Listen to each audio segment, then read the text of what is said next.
Hello નમસ્કાર વિદ્યાર્થી મિત્રો, દરેકનું હાર્દિક સ્વાગત છે. મિત્રો ધોરણ 12 જેની અંદર તમારો ચેપ્ટર નંબર 1 છે અખિલ બ્રહ્માંડમાં, જેનું મિત્રો આપણે સ્વાધ્યાયનું સંપૂર્ણ સોલ્યુશન આજે કરીશું, જે તમને પરીક્ષામાં ખૂબ જ ઉપયોગી નીવડશે. અને આ જવાબ તમે તમારી ગુજરાતી નોટબુકની અંદર મિત્રો લખી લેશો. આપણી ચેનલ પર તમામ વિષયના સ્વાધ્યાય સોલ્યુશન સાથે મૂકવામાં આવે છે, તો તમે એ પણ જોઈ શકો છો. જેની સંપૂર્ણ લિંક ડિસ્ક્રિપ્શન અંદર મળી જશે. અને ચેનલ અંદર પ્રથમ વખત છો તો ચેનલને સબસ્ક્રાઈબ પણ કરી લેશો. તો ચેપ્ટરનું નામ છે મિત્રો અખિલ બ્રહ્માંડમાં. એક કાવ્ય છે, તેનો સાહિત્ય કૃતિનો પ્રકાર રહેશે પદ, અને કવિ છે નરસિંહ મહેતા. અને નરસિંહ મહેતા વિશે જાણીએ તો કે આદ્ય કવિ તરીકે ઓળખાય છે. તેમનું જે છે વતન ભાવનગર જિલ્લાનું તળાજા ગામ છે. સાવણસાનો વિવાહ, હાર હુંડી અને કુંવરબાઈનું મામરે, તે ઉપરાંત શ્રાદ્ધ, એ એમની આત્મચારિત્ર જે છે એ રચનાઓ છે. એ મહત્વનું આટલું છે. ત્યારબાદ જોઈએ આગળ શબ્દ સમજૂતી. અખિલ તો કે આખું સમસ્ત, જુજવે તો રૂપે, જુજવે રૂપે તો જુદા જુદા રૂપે, અનંત તો જેનો અંત નથી તેવું, ભૂધરા તો ભૂમિને ધારણ કરનાર, શ્રુતિ તો શ્રવણ દ્વારા પ્રાપ્ત કરેલું, અહીં વેદ તરીકે ઉલ્લેખ થયેલો છે.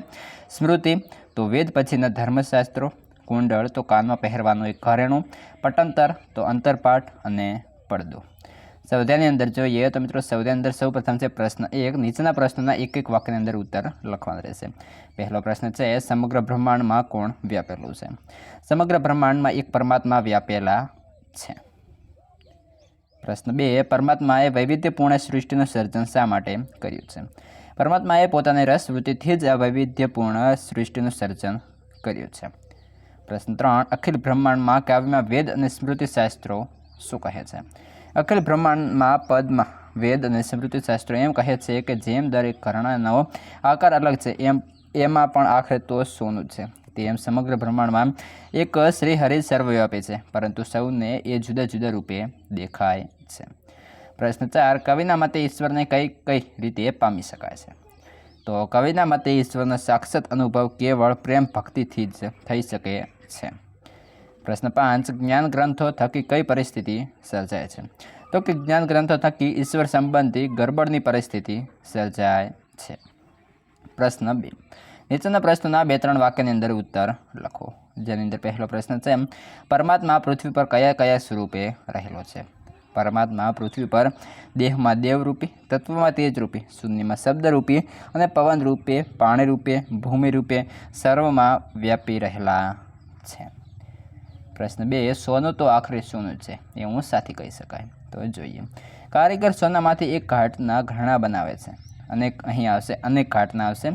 અનેક ઘાટના ઘરણા બનાવે છે, જેમ કે વીંટી, પોચી, બંગડી, માથાની પીન, ચીપિયા, વેણી, ચેઇન, નેકલેસ, બાજુબંધ, પગના વીંછિયા, કડલા, પાયલ, ચૂડો વગેરે. આ દરેક ઘરણાનો આકાર અલગ અલગ છે, પણ એમાં આખરે તો સોનું છે. એ પરથી કહી શકાય કે સોનું તો આખરે સોનું જ છે. પ્રશ્ન 3, બીજ અને વૃક્ષનો કાર્યકારણ સંબંધ સ્પષ્ટ કરો. કારણ વગર કાર્ય સંભવી શકે નહીં. જેમ બીજ એ કારણ છે તો વૃક્ષ એ કાર્ય છે. બીજને ધરતીમાં રોપીએ તો જ થડ, ડાળ, પાંદડા, ફળ, ફૂલ વગેરેથી વૃક્ષનો વિસ્તાર થઈ શકે, અર્થાત વૃક્ષનું વિસ્તાર રૂપી કાર્ય સંભવી શકે. વૃક્ષ માટે બીજ હોવું જરૂરી છે, અને બીજ હોય તો જ વૃક્ષ સંભવી શકે. આમ બીજ અને વૃક્ષ વચ્ચે કાર્યકારણનો સંબંધ છે. પ્રશ્ન 3, નીચેના પ્રશ્નના સવિસ્તર ઉત્તર લખો. પહેલો પ્રશ્ન છે, આ પદમાં નરસિંહ મહેતા પરમાત્માને સી રીતે સમજાવે છે?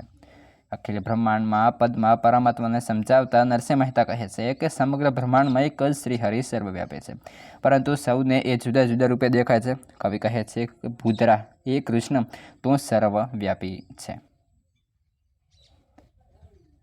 જેમ કે પવન તું છે, પાણી તું છે, ભૂમિ તું છે, તું જ આકાશમાં વૃક્ષ થઈને વિચરી રહ્યો છે.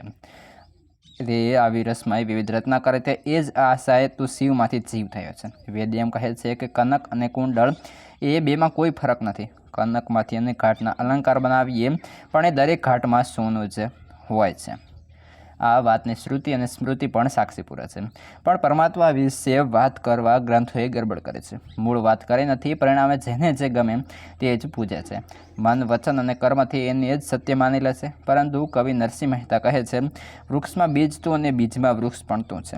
એ બેમાં ભેદ છે, છતાં એની ભેદ રહી સ્થિતિ અહીં રજૂ કરી છે. અંતમાં નરસિંહ મહેતા સૌને કહે છે કે સત્ય હકીકત તો એમ છે કે મનથી શોધ કરતાં સમજાય કે પ્રીત કરવાથી જ પરમાત્મા પ્રકટ થશે. પરમાત્માનો સાક્ષાત અનુભવ કેવળ પ્રેમ ભક્તિથી જ થઈ શકે છે. ત્યારબાદ છે સમજાવો, ગ્રંથે કરી ગરબડ, વાત નવ કરી ખરી, જેમને જે ગમે તે પૂજે, મન વચન કર્મથી આપ માની લહે. સત્ય છે એમ જ મન એમ શું છે? તો જોઈએ તો કે જ્ઞાનીઓએ શાસ્ત્રોમાં પરમાત્મા સર્વવ્યાપી છે એ વાત વિસ્તારથી સમજાવી છે. જો કે પરમાત્મા વિશેની વાત કરવામાં શાસ્ત્રોએ ગરબડ ઊભી કરી છે, સાચી વાત કરી નથી. તેથી જેને જે ગમે તે ભક્તિ કરે છે. સૌ પોતપોતાની બુદ્ધિ પ્રમાણે વેદના જ્ઞાનનું અર્થઘટન કરે છે. આથી પોતાને જે ગમે તેને ભગવાન માનીને પૂજે છે. મન વચન કર્મથી તેને સ્વીકારી લે છે. એ જ સત્ય છે એમ એમણે માની લીધું હોય છે. હવે મિત્રો આગળનું જે ચેપ્ટર છે એ આ વિડીયો ડિસ્ક્રિપ્શનમાંથી તેને લિંક મળી જશે.